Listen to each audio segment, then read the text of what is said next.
여러분께 실제 경험을 전달할 이야기를 준비한 사람 중 하나로 30살 딸과 27살 아들을 두고 있는 엄마라고 소개하겠습니다. 만약 이 소개만 들으면 저는 평범한 주부처럼 보일 것입니다.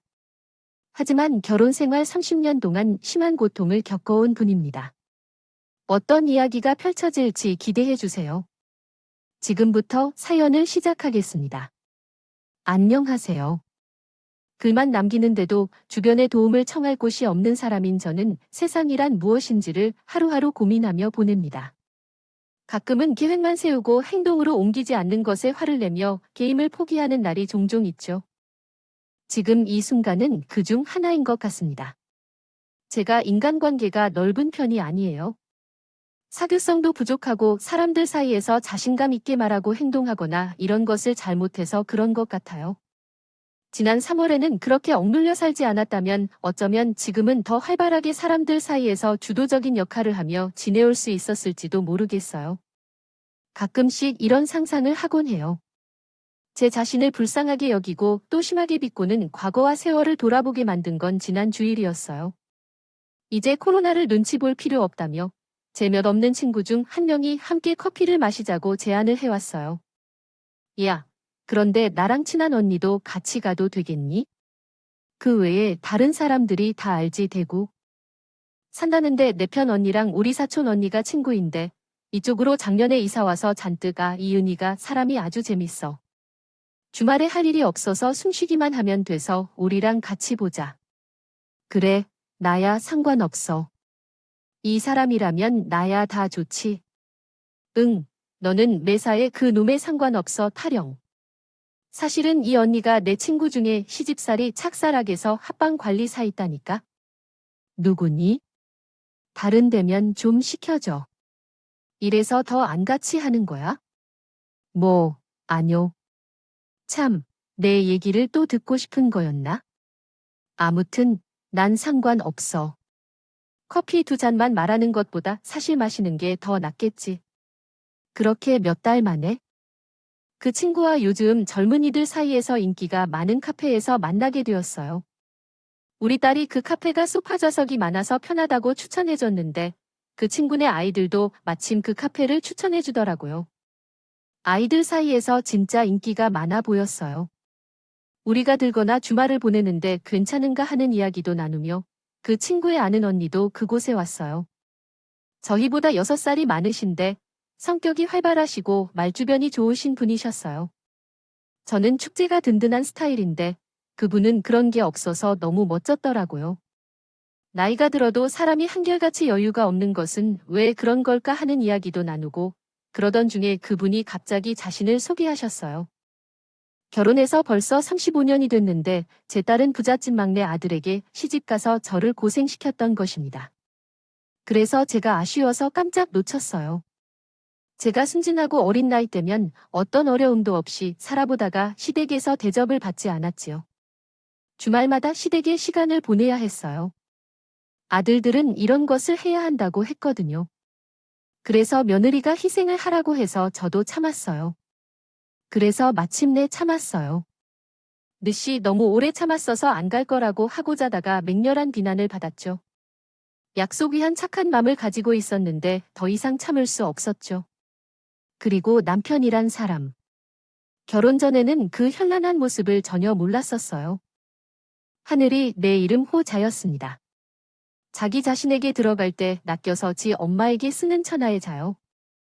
그러니까 내 속이 더 더럽혀져 같아요. 우리 애들이 나 아주 우울한 엄마, 기분이 오락가락하는 엄마, 히스테리 부리는 엄마로 생각했었어요. 너무 화가 나고 너무 미안해요 우리들에게. 나는 진짜 억울하고 분한 일이 많았거든요. 이제는 좀 편안하게 살고 싶어요. 옛날에 내가 아니라 수 어머니도 옛날을 시험하니까 아니니까요. 그런데 아직도 열반응과 고민이 있어요. 우리 시어머니는 이제 100세에 다가가고 있습니다. 100세 시대, 100세 시대라고 하지만 진짜로 100세까지 사는 사람이요. 저의 이상하게 끊어진 텍스트를 정리해 보겠습니다. 몇 살이세요? 학교에서 내 시험 안내가 왜 이러죠? 제가 젊은 시절에 했던 걸 생각하니까 살아있어서 정말 몰랐습니다. 언니의 이야기에 빠져들어서 너무 놀라서요. 제가 겪은 일과 그 언니분이 말씀하신 게 너무 비슷해서 더욱더 놀랐어요. 그러면서 며느리 지적듯이 제 시어머니 패턴과 비슷하다는 생각이 들었죠. 그런데 놀랍게도 권위분 얼굴에 구김살이 없었어요. 그런 고생을 하시면서도 씩씩하게 걸어오셨다는 게 상상이 안 가네요. 3월에 더 많이 주목받았던 습관을 가진 어깨가 축 처진 것과는 정말 대조적입니다. 이렇게 문장을 재구성하면 더욱 명확하게 읽히고 완성도가 높아집니다. 너무 다르셨어요. 저는 저 스스로를 많이 비하했어요. 그런데 언니께서는 정말 생각이 건강하시고 정신력도 강인하시네요. 제가 본받아야 할 것 같아요. 제가 이렇게 우물쭈물 말하니까 그 언니는 못된 사람이 잘못된 것이 어째 당한 사람은 태제가 있다고 하겠어요. 이러면서 저한테 지난 3월 보상 받는다는 생각으로 항상 어깨 펴고 당당하게 살아가라고 그러시더라고요. 그래서 정말 좋은 말씀 감사드린다고 그러면서 끝에 딸아이 자랑도 그 자를 사했답니다. 바보 같은 자기 엄마나 자기 부모 대신에 나서는 용감한 우리 딸이 하면서 말이죠. 그러고 나니 산으로 제 이야기를 이디지. 정리를 하고 싶어서 컴퓨터 앞에 앉게 되었습니다. 타자가 느린 편인데도 치는 것이 달달해서 해볼까 해서 마음먹고 실행에 옮기는 것이 즐거웠습니다. 처음 남편을 만난 것은 23살이었고 아버지의 지인분이 소개해준 작은 사무직을 하고 있었습니다. 제가 재영과정 출신이며 아버지는 저가 12살 때 엄마와 함께 나가셨습니다. 그 이후로는 관계가 끝난 상태이기에 너무나 허망한 끝이었습니다. 엄마는 절망하셨고 22살에 공장에서 일하는 책임자 중 한 명이 되었습니다. 내 조카를 한번 만나보지 않겠어? 아주 괜찮은 놈이라 붙여놓으면 둘이 그림 나올 것 같다는데 자꾸 이러는 것을 곤란해서 아예 수락했다고 해. 계속 거절해도 그 한 불이익이 돌아올 것 같아서 그렇게 7살 많았던 책임제 조카를 만나보게 되었어. 엄마가 제가 상처받을까봐에 둘러 말씀하셨지만 원치 않게 저림신하신 것 같았어요. 그렇게 저희 조카는 우리 친아버지와 살림을 차려 살게 되었어요. 전에는 생각지 못했던 일이었지만 결국 이름 결혼을 하신 거죠.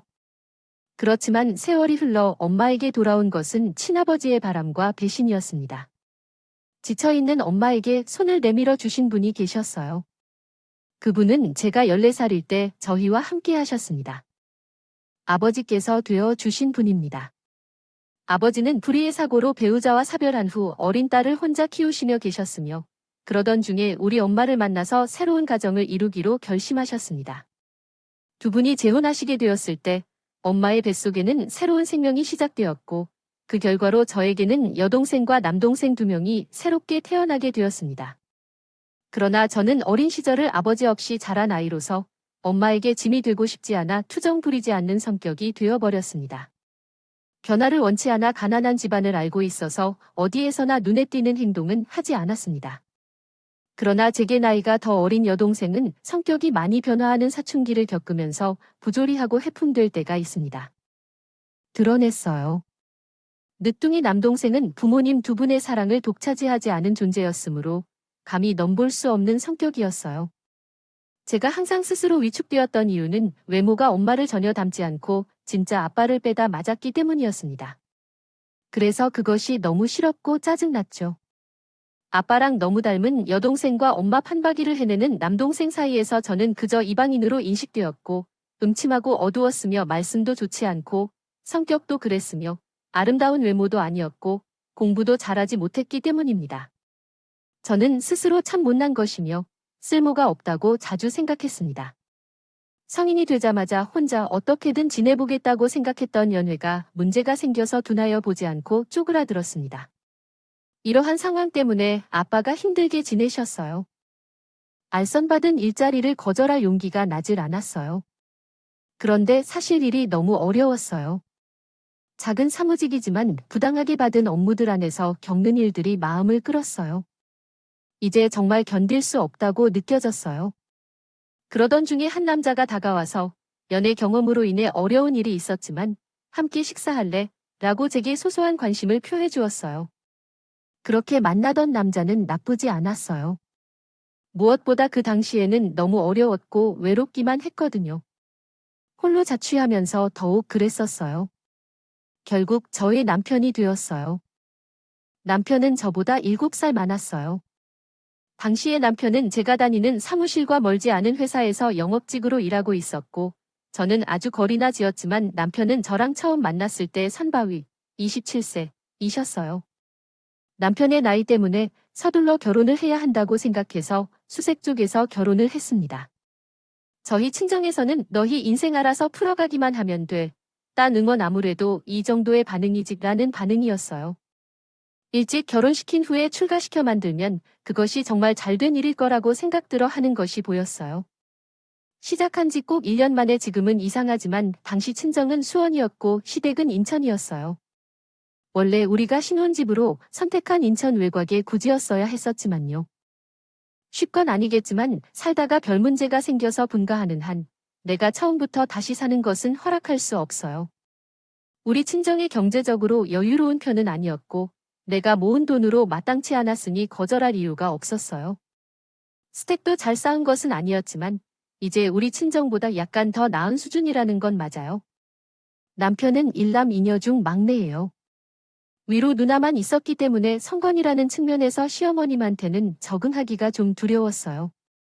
2명의 자녀가 결혼해서 한 명은 서울에서 다른 한 명은 강원도에서 살았기 때문에 나는 재난 걱정은 안 했어요. 아버지의 건강이 안 좋으셔서 경제적인 부담을 자주 느낄 것이라고는 생각하지 않았어요. 지금 다시 생각해보니 어이가 없는 착각이었네요. 갑자기 치매질을 하다 숨이 막힐 뻔했어요. 나왔어요 이후 벌어진 일들을 생각하면 정말 처음에 제가 대단한 착각을 하고 있었던 것 같아요. 돈이 없고 능력도 없어서 시부모님을 모셔서 함께 살며 결혼 생활을 시작하기로 한 저였습니다. 원래 다니던 작은 사무직은 결혼 얘기가 나오자마자 그만뒀어요.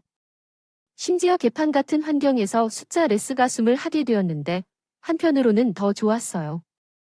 결혼한 뒤에는 지리적으로 가까운 직장을 새로 구하는 생각이었어요. 여자는 살림을 잘 해야 된다는 생각이 들어서요. 살림이 우선이고 그래야 다른 일도 할 수 있겠거든요.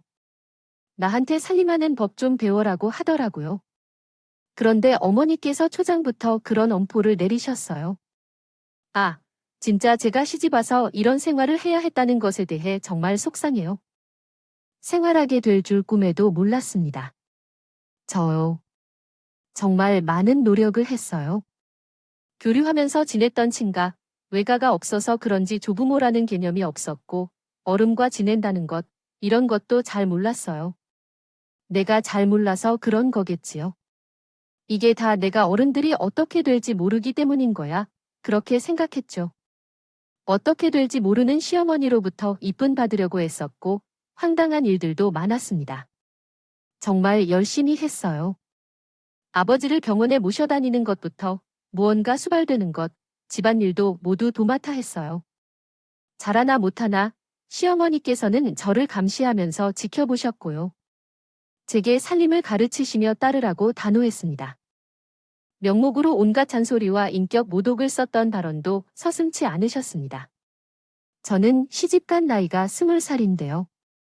아무리 요즘과 옛날은 나의 잣대가 다르다 해도 그때 기준으로 봐도 저는 선한 남자였답니다. 그런데 제게 도대체 왜 그러셨는지 이해할 수 없었어요. 생판의 남자한테도 그럴 수 없었을 텐데요. 제가 많이 배우지 못한 사람이고 재혼 가정 출신이며 집안이 가난했기 때문에 만만한 성격이라 생각했었나 봐요. 아마 이런 이유들이 모여서 제가 우습게 여겨진 거겠죠. 그녀가 정신적으로 상태가 좋지 않아서 시어머니께서 항상 예민하시다고 처음에 그렇게 생각했어요. 하지만 그것 역시 완전한 건 아니었나 봐요. 착각에 빠져 있었습니다. 아버지께서는 지방 탓에 건강이 약해지신 것인지 심장마비로 홀연히 세상을 떠나셨습니다. 이후 어머니께서는 변화 없이 계셨는데 그것이 오히려 더 가슴 아팠습니다. 이제 집에는 환자가 없어 마음이 막막해졌는데 일을 하느라 바쁜 남편이었던 아버지가 더 이상 돕지 않으니 절망적으로 느껴졌습니다. 아들이라 사랑받던 남편의 존재가 없어 더 이상 의지할 대상이 없는 것 같았습니다. 앞으로는 어떻게 살아가야 할지 모르고 눈앞이 깜깜해지고 머리가 핑 돌았습니다. 그 원인은 기분 때문뿐만 아니라 저는 임신 중이었기 때문이었습니다. 생명의 축복인 임신이어도 절망 속에서 이제부터 계속 살아야 하는 것이 어떻게 될지 모르겠습니다. 강식 마냥 기뻐할 수만은 없었던 것 같아요. 내가 산후조리 다 해줄 테니까 걱정 말고 있어. 어머니께서는 그럼 나 말고 누가 있니 넌 복을 타고난 거다 싶었고 시집 올 때 도코 묻은 돈을 들고 와 주입 볼 능력도 없으면서 질서방한테 개성이 먹어집 창만도 안 해도 돼. 찐 혼수 하나 제대로 해온 것도 없지. 아픈 샵2 일찍 세상 떠서 마음 편하지. 근데 이제 편하게 임신해서 산후조리까지 걱정 어찌야? 나는 너처럼 온수를 끝발 아는 사람은 처음보다 처음 봐. 제가 온수가 좋다고 하니까 귀를 의심했습니다. 그럼 말씀을 한 채 부끄러움 없이 당당하게 하는 모습을 보고 진심이 2배가 되었다는 느낌이 들어서 아무런 대꾸도 하지 못했어요. 저는 첫 임신 기간 동안에도 집안일을 당연히 다 맡아서 했고요. 매주 오회절을 지어서 반찬을 만들고 한 달에 2차례 큰 판을 벌여서 계절마다 김치를 담궜고 바깥장은 물론이고 우리 집안 건축물들은 다 저의 손길이 담긴 것만 같아서 기분이 좋았어요. 그래도 딸을 이 세상에 내보내는 것에 별 어려움이 없을 때는 행복했습니다. 이제부터는 당신 소녀도 보셨겠지요.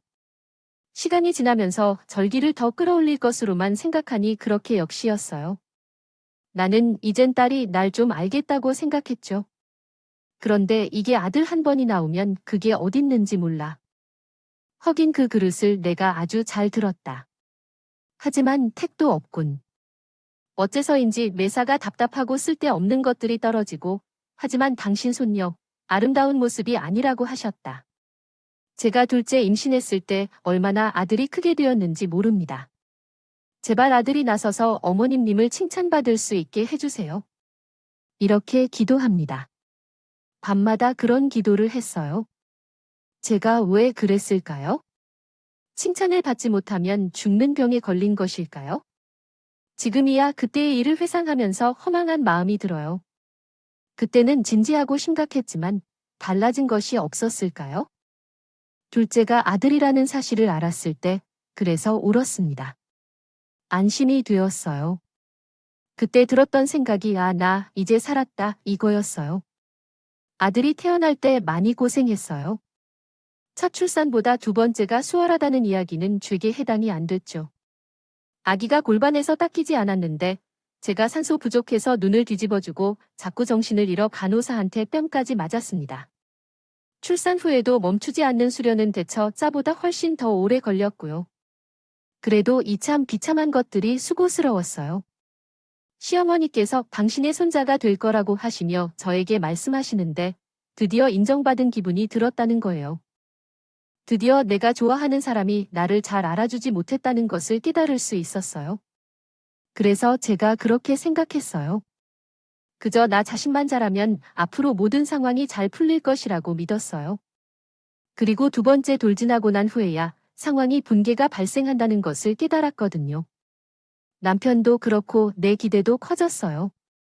그래서 다시 이 항을 포기하고 살아갈 수 있었던 것이죠.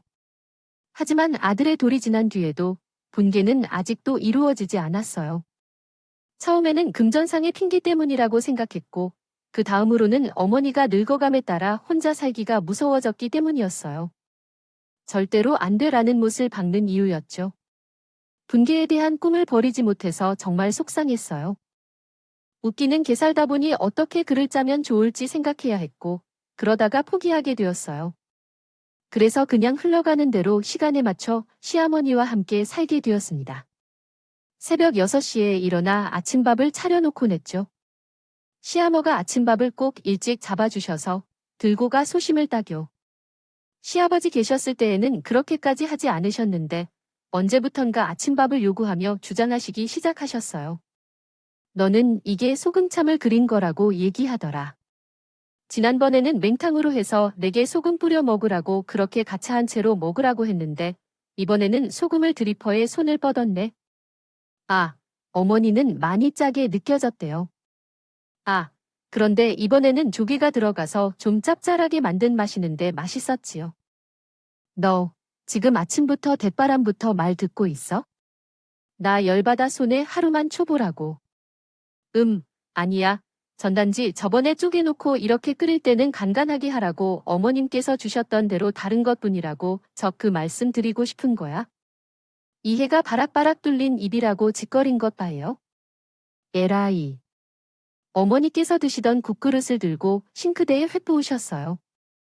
그러더니 가스렌지 위에 있던 국냄비도 들어서 싱크대에 콸콸 쏟아 보셨죠. 제가 밤에 자기 전부터 재료 준비하다가 아침 새벽부터 끓인 국회의원인데 너 때문에 아니 뭐 그런다 아닐 못 먹겠다. 어머님 소리를 지르셨을 때 저는 그 앞에서 죄송하다고 고개를 숙여 드렸습니다. 그 소란에 깬 아이들이 채널을 올려서 샤머니 개선 저희 아들 많이 주셨어요.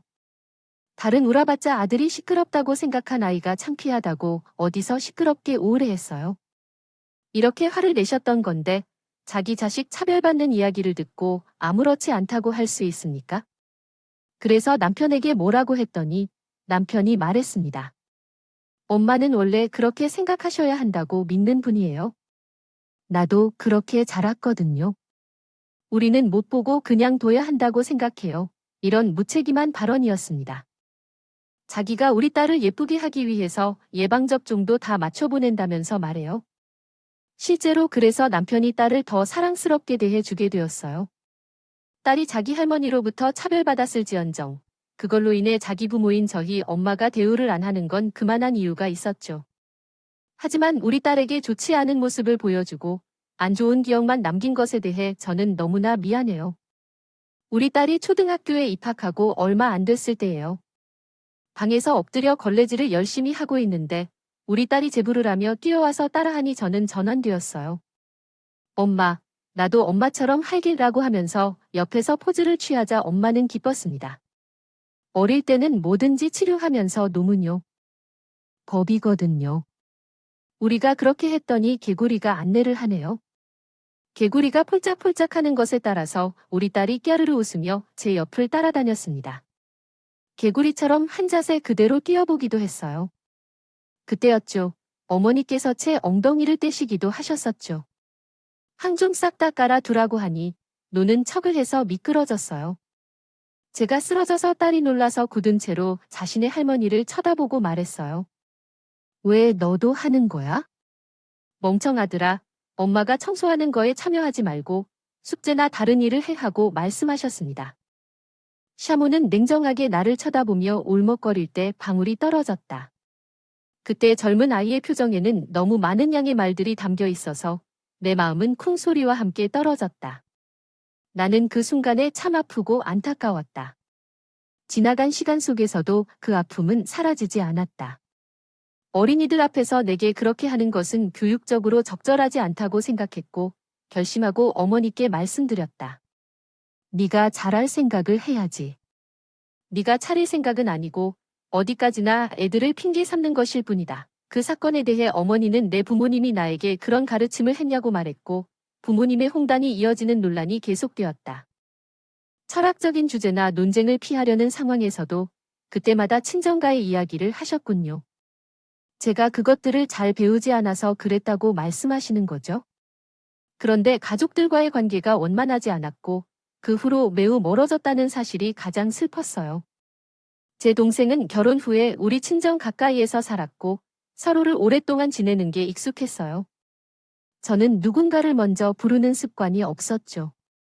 명절에 만나도 서로가 조용히 지내려고 했는데 그것이 모든 게 되는 것 같았어요. 유일하게 의지할 수 있었던 사람은 저였지만 남편도 업무로 바쁘게 있었어요. 회사 생활을 하다 보니 더욱 그렇게 된 거죠. 특히 회식이 잦지 않아서 평일 저녁은 집에서 항상 혼자였어요. 식사를 거의 거르고 늦게까지 술을 마셔서 거의 자정까지 집에 돌아오는 일이 많았습니다. 그 당시에는 제 아이들이 모두 초등학생이었고 제게는 인천과 아무런 관계가 없는 사람이어서 매우 외로웠습니다. 매일매일 마음이 아프기만 했어요. 제 우선은 아이들뿐이었을 터예요. 하지만 가장 마음이 아프게 만든 것은 무엇인지요? 엄마, 이 일을 하지 않는다면 할머니께 다 할 거야 라고 말했던 이야기였죠. 아빠한테 다 할 거야 라거나 이 일을 할 때까지 할머니한테 엄마 때리라고 할 거야 처럼 이야기도 했어요. 그것들이 저를 진정으로 낙심시켰던 것 같아요. 아들이 사랑만 받고 자란 저희 아들은 할머니에게서 받은 사랑만으로 자랐어요. 어린이의 시선으로 보면 집안 사정이 명확히 드러날 것입니다. 그러나 원래 아이들의 순수함은 가장 잔인하다는 말도 있죠. 왜냐하면 아이들은 가식과 패러를 모르기 때문이죠. 아들은 몹시 순진하게 존중받기 위해 대놓고 살아권의 샤머님께 절을 하러 가서 혼을 달라고 요청하는 모습을 제가 몇 차례 직접 목격했습니다. 너무 슬퍼서 혼자 울어 많은 눈물을 흘린 적도 있죠. 그러다가 어느 날 이야기가 산으로 가버렸어요. 어머니의 친구들이 3명이 집에 놀러 오신 적도 있었어요. 상처 입은 러는 세탁을 하고 과일을 까고 커피를 타주핍니다. 시어머니의 오신 아니신 명령에 저는 동분서주 바쁘게 되었습니다. 그런데 갑자기 배가 너무 아파요. 그 전날에도 약간 콕콕 찌르는 느낌이 있었거든요. 불계획했던 전조 증상을 무시한 대신 제가 화장실에 가다가 그대로 쓰러지고 말았어요. 허리를 못 되겠다고 해서 배를 잡고 화장실 바닥에 웅크려 앉아 있었습니다. 입만 뻐끔뻐끔 하면서요.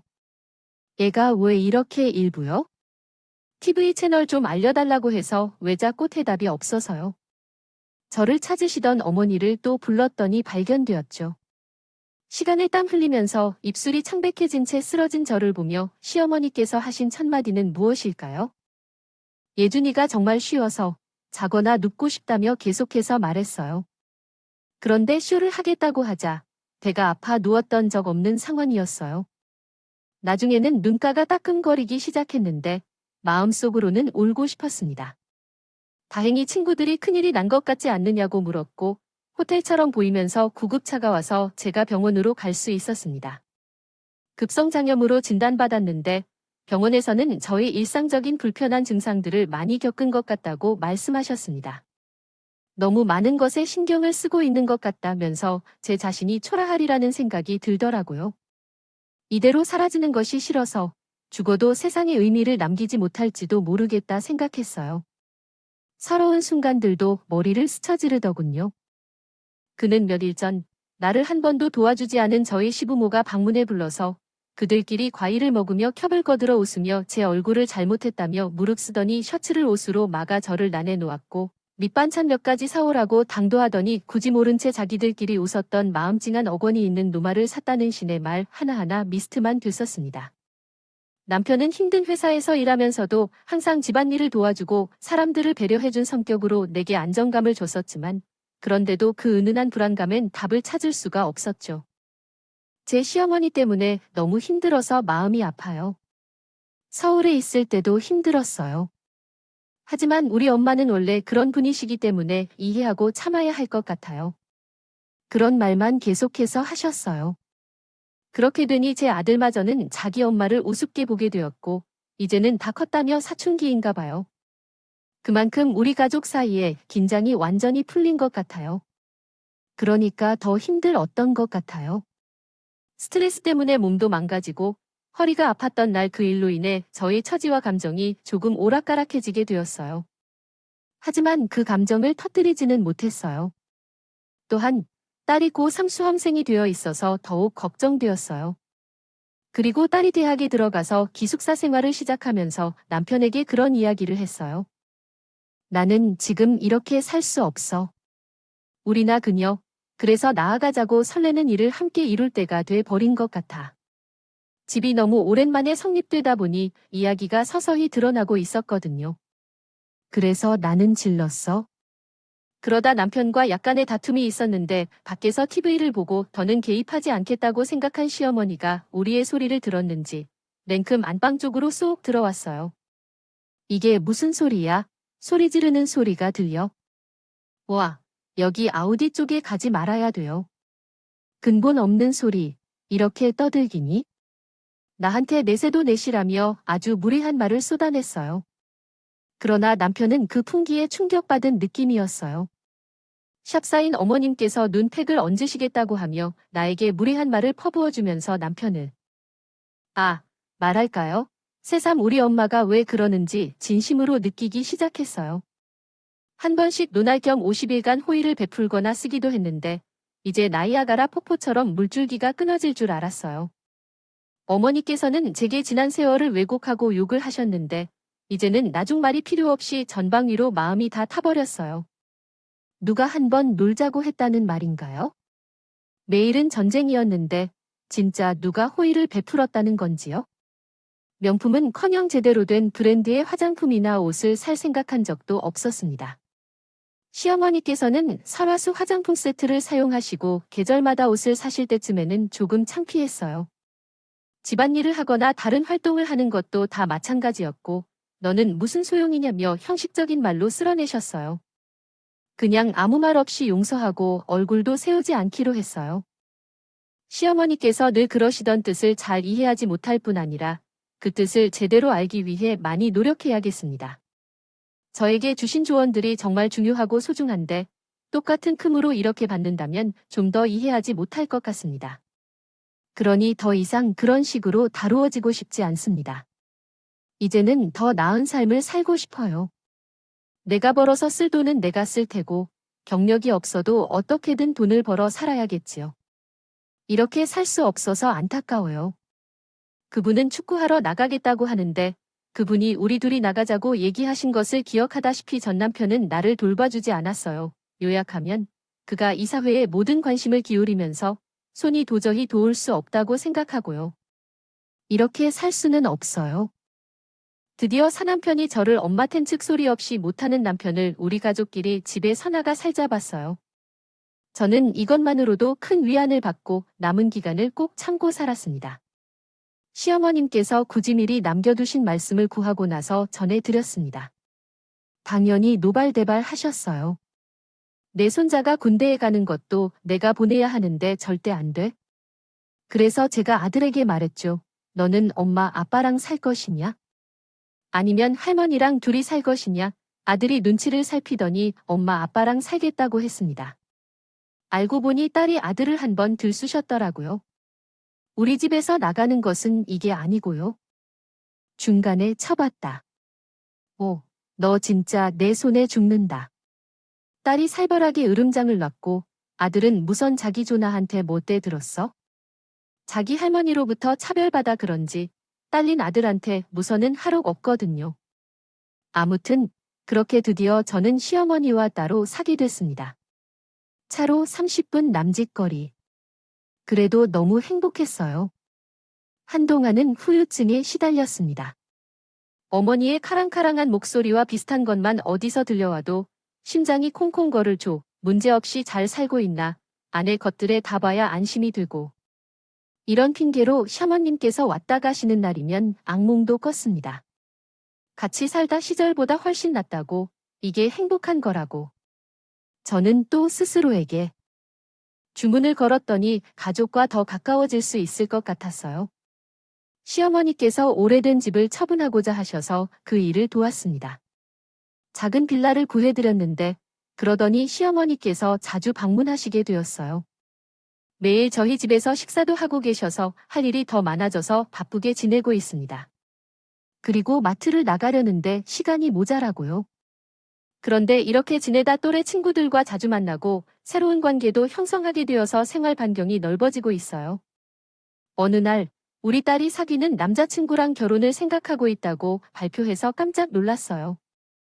그래서 모처럼 가족끼리 주말에 집에 모여서 밥을 먹으면서 얘기 좀 나누자고 했어요.